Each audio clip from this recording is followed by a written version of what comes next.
Hello, everybody. Welcome to the Political Vigilante. My name is Graham Elwood. There's my War on Christmas tree. Hope the holidays are treating you well, whatever you celebrate.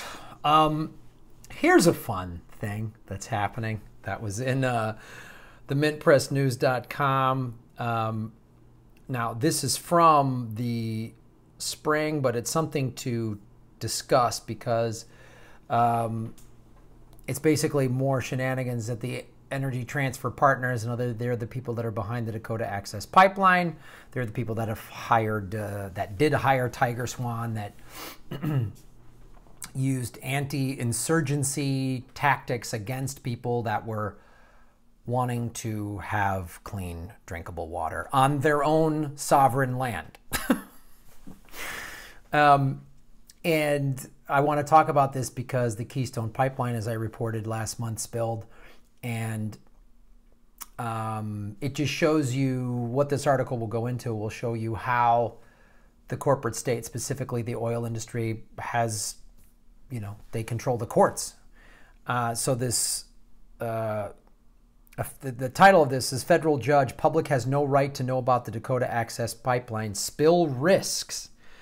Energy Transfer Partners, the pipeline's developer, has argued that keeping information regarding spill risks from the public is essential, as it could be, quote, used to vandals. It could be useful to vandals and terrorists, quote. Oh, of course, terrorism. However, the move is looking more like a way to hide any potential negative impact on the environment.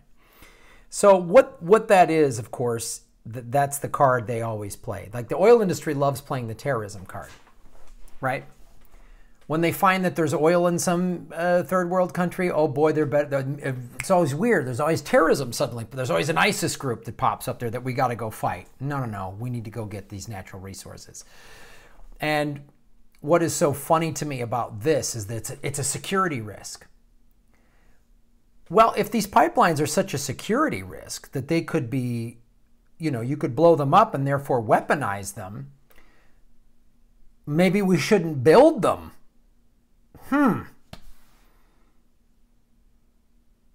How could we weaponize a wind turbine or a solar panel? How could terrorists? Oh, they couldn't.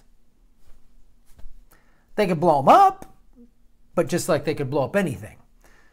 So maybe if we stopped creating terrorists by bombing third world Middle Eastern countries, killing poor people, in essence, which is the U.S. drones are the single greatest recruiting tool for terrorist organizations like ISIS and Al-Qaeda. The single greatest recruiting tool. And if we had green energy and gave Americans jobs versus contaminated water, then there wouldn't be, see how it all fits in? Their filthy scam is all connected. It's all about money and greed, and the solution could solve all of these problems. So let's read some more of their nonsense. The Energy Transfer Partners is still hard at work seeking to further undermine civilian and environmental protections to ensure the smooth operation of their $3.8 billion investment in the project. In spite of long-standing concerns that the pipeline could threaten the safety of drinking water for 17 million people, a federal judge has now given Energy Transfer Partners legal permission to hide information about which areas of the pipeline are at risk for spills. So they make these pipelines knowing there's a risk for spills. And I guarantee you, it's in their spreadsheet. Like they have it figured in. Like, oh, we'll have this much accident. We'll lose this much oil because of spills. That's an acceptable loss. And the largely white population of Bismarck, North Dakota knew this, and that's why they voted to divert. They didn't want the pipeline coming through them. But then when it goes through the Standing Rock Indian Reservation, too bad. And Obama did nothing. Let's see how the Dakota Access Pipeline plays out. That's what he said. He could have said, no way. But Obama was beholden to the oil companies. That's why he took us from 2 wars to 7. You see this? So when you hear all these comedians and everybody waxing poetic about the glory days of Obama, this is what Obama was doing. The water cannons and the rubber bullets, shooting water cannons at people in sub-zero weather, that was under Obama's watch. That just happened last year. Trump had not become president yet. It was some of that was happening before the election. Energy Transfer Partners previously argued in court that keeping such information private was essential, as it could be useful to vandals and terrorists or others with malicious intent to damage the pipeline. The Standing Rock Sioux and Cheyenne River Sioux indigenous American tribes, whose primary water sources are directly threatened by the pipeline, have argued that the disclosure of such information is essential, as it would strengthen their call for more extensive environmental review of the project. This is what they do. They push through, they try to deregulate, and they push through. They don't want environmental review because they know in an actual third-party environmental review, they would lose. It would be voted down. They would be like, no, we can't have this. This is a safety risk. This is a water risk. This is an environmental risk. So I don't know what it's going to take for people to wake up to this fact. Like oil coming, like I guess we're just, unfortunately, we just need to have more cities like Flint, Michigan, who, by the way, still has contaminated water. We need to have more fracking explosions like we've had in Colorado, more earthquakes like we've had in Oklahoma. What is it going to take?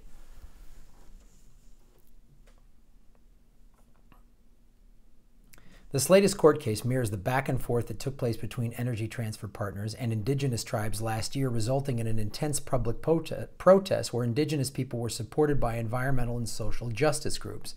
Encampments were formed in areas where the pipeline was set to cross under the Missouri River, with the intention of preventing the pipeline's full completion and forcing the company to reroute the pipeline around the primary water source for the Sioux and millions of others who rely on the river for drinking water.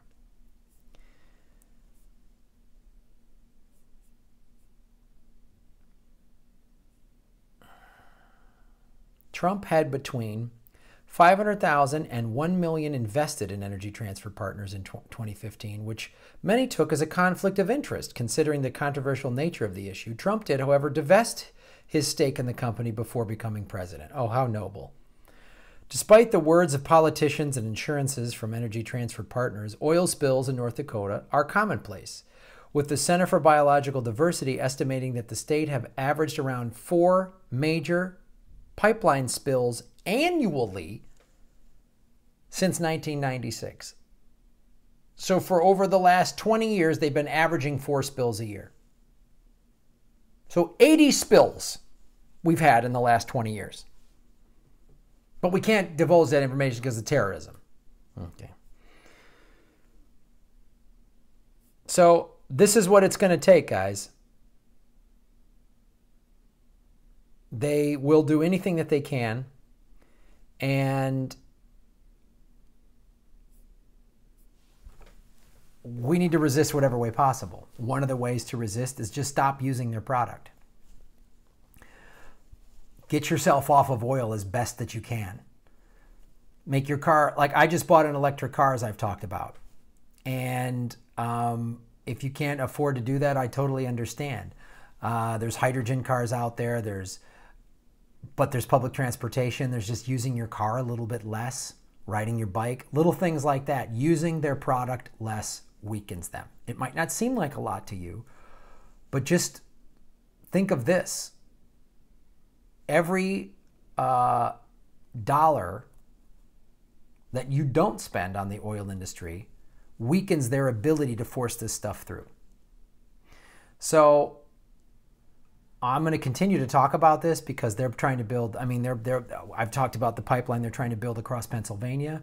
Wake up in your community because if there's a pipeline, there will be oil spills. That is a fact. That is just based on all of the data over these pipelines. And the Republicans and Democrats do not care. That's why we got to back real progressives. That's why we got to vote with our dollars. And that's why we cannot support the corporate media, because the corporate media barely covered this. Barely covered this. Rachel Maddow talking about this? No, she's going Russia, Russia, Russia, Russia, Russia. Because Russia, making them the bad guy again, putting us back into another Cold War is great for the defense contractors. That's why we're pushing the Russia agenda. Yeah. So, and the oil companies buy ad time on all of the major networks. That's why they're not talking about this. That's why Brian Williams says, oh, aren't these rockets so beautiful? They're going into Syria. Isn't it great? I'm so proud to be an American. So don't support their product in whatever way you can. I got to tell you, I've had this car for 5 weeks now, and every time I drive by a gas station, it's so great. It's so great. Thank you for supporting the show. And make sure you're subscribed. YouTube has been unsubscribing people. And share these videos and join us every Sunday for the Super Chat Sundays, and go to Patreon and everything else. Very much appreciate it.